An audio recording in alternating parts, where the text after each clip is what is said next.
So in this video, I'm going to be sharing with you some of the mistakes I made moving abroad that I do not want you to make. If that sounds interesting to you, keep watching and let's get into the video.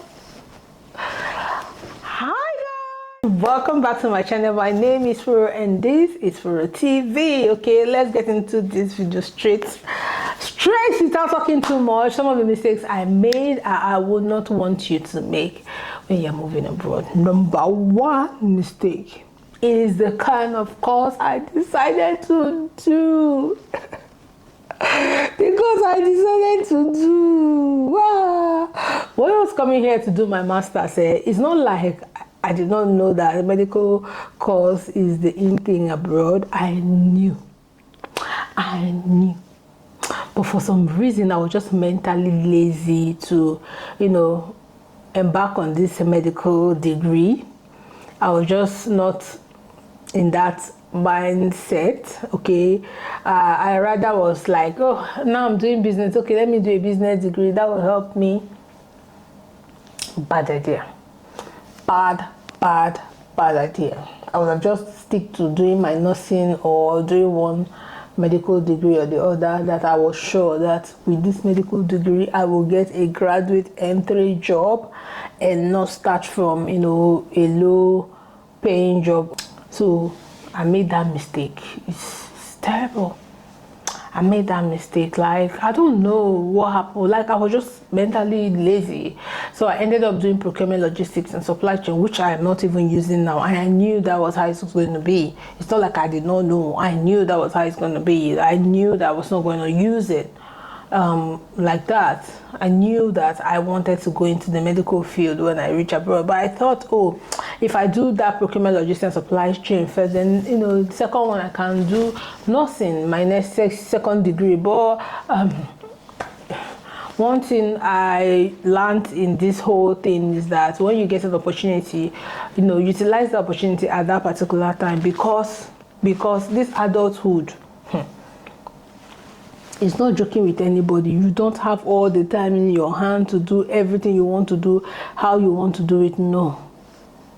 At this point, I do not have time to go back to school to do nursing. I don't. Maybe later, far back, far down the line, I could. But now, if you tell me to go back to school, you are stressing me. I might not be able to do that. Like, except, you do or die affair. But, voluntarily on my own, I will not want to go back to school.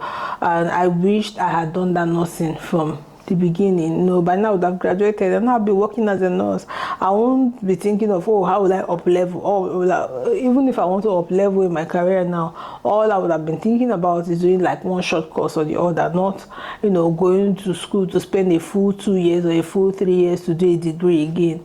But now I have that in my head every day, thinking about it. Oh, it's not time for me to go and do a degree. It's not me to go and do nursing. No, since I'm enjoying this job, it's not time for me to.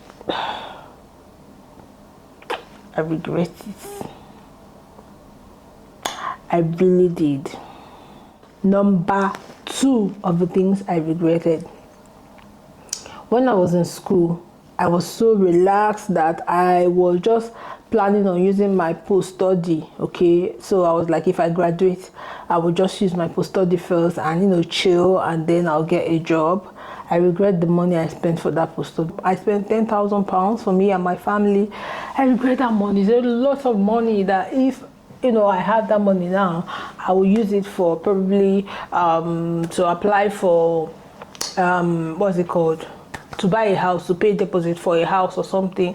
But I just used all those money to go and do a visa. And just while I was in school, I would just be applying for a job, and probably before I would have finished, I would have gotten a job that will sponsor me rather than paying for post-study visa.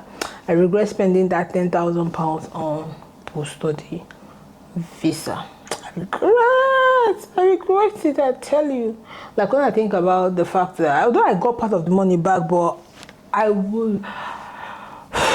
got part of the money back, but I don't think it was utilized like if I had bulk of that money in my hands.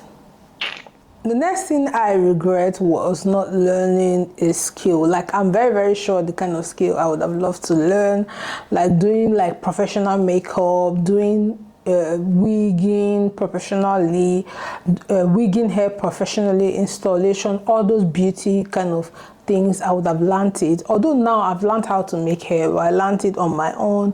And sometimes I wish like I had someone that is really professional about these things that I can call and say, oh, am I doing this particular thing, or just for affirmation? Okay. Because I feel like if I'd known how to do all these things, I would have made so much money, because 24 hours here, women are looking for who to install their hair. Me in particular, I have this wig I got from one naked woman. The cap was just too small. I removed it and re-wigged it, but I've not been able to customize it properly. I've been looking for who to customize it for me. I've not been able to find somebody to customize it properly for me.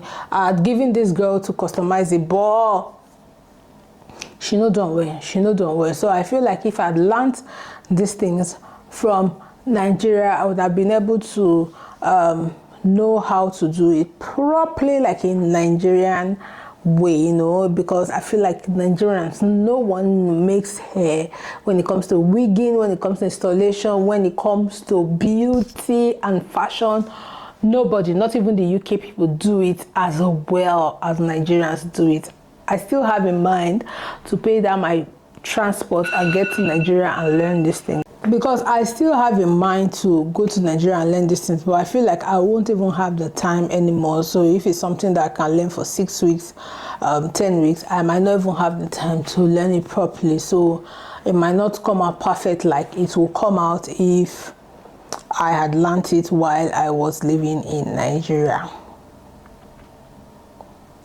Number 4. It comes to savings. I didn't start to save very early. So with the money I saved, I think last year or so, I did a video about it. I felt like if I started saving from the first day I started working and earning, by now I would have saved good amount of money that I will be very, very proud of myself. And if I had also control how I spend money, by now I would have had lots of money. But me, I don't even care about savings, okay? So somehow I don't feel bad about the regret. I just regret it. I don't feel bad about it because I come first, so I must make myself comfortable first before I even think about saving. So I don't care about saving that much if I am not comfortable, okay? But saving money is... Another thing I regretted was not coming with my partner, like my husband, like for both of us not to come here. Although this one, I don't even have any choice around it, but I kind of feel like if we were here together, we would have been able to achieve a lot of things that we would have done now that I'm here alone, like buying a house, like, doing a lot of things together. Like now, I might not even be able to buy a house because it's just a single income. So I regret it, but I still don't have a choice. I can't even correct it good. My last regret, okay, is not starting a business in this country. Hi, starting a business in this country, eh? We give you money, like, especially when you are doing that thing properly, it will give you money. It's not like it's not too late, but I feel like if I started it from the beginning, like, if it makes sense, or maybe in between, if it makes sense, because now I'm too into the system that I feel like I'm overwhelmed. I don't want to start any business, like, but then while I'm juggling everything, I added the business and juggle everything together, probably by now I would have gotten a hang over it or a hang of it. But somehow maybe I will still start the business. But starting a business and ending in pounds, if it makes sense, well. So these are the things I regret about moving in the UK. Share with me some of the things you think you regret in the comment section, and I'll see you in another video. Don't forget to like, subscribe, share this video. Bye bye.